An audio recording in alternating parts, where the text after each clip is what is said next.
Hello bookworms, detectives, and people who clicked this by accident. Welcome back to my channel. If you love crime fiction, social commentary, or you just want a book that will punch you in the feelings, today's review is for you.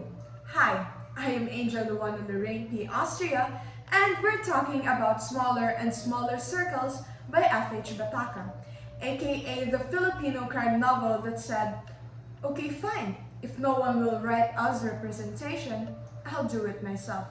And yes, it is intense.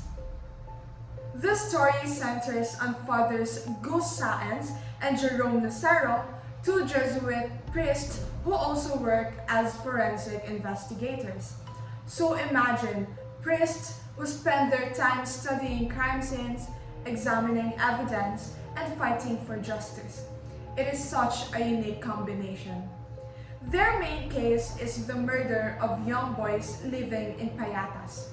As they follow their clues, they discover not just the brutality of the crimes, but the deeper issues behind them, like corruption, poverty, and how it's easy for society to ignore people who are already struggling. This isn't your typical crime story, where everything feels far away or exaggerated. This one feels real.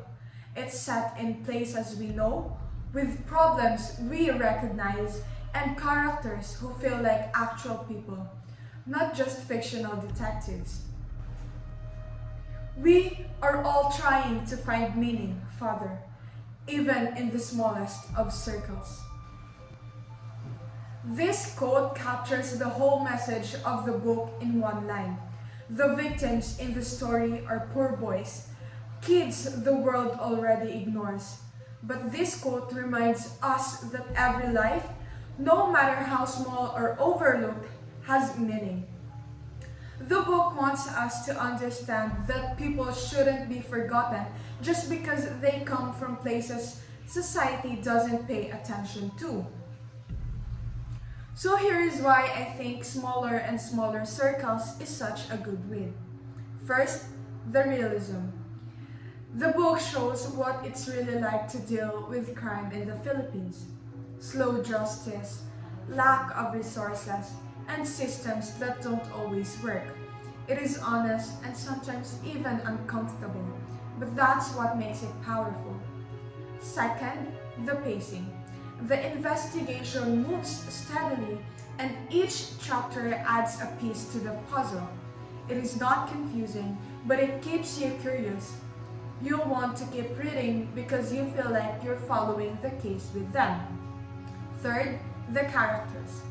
Father Saenz and Lucero are not superheroes. They are smart, dedicated, but also very human. They get tired, frustrated, and emotional. You'll see their heart, not just their skills. Lastly, it is Filipino. Everything feels close to home. The setting, the challenges, and the situations. It is refreshing to see a crime novel that's ours, written from our perspective, dealing with our real issues.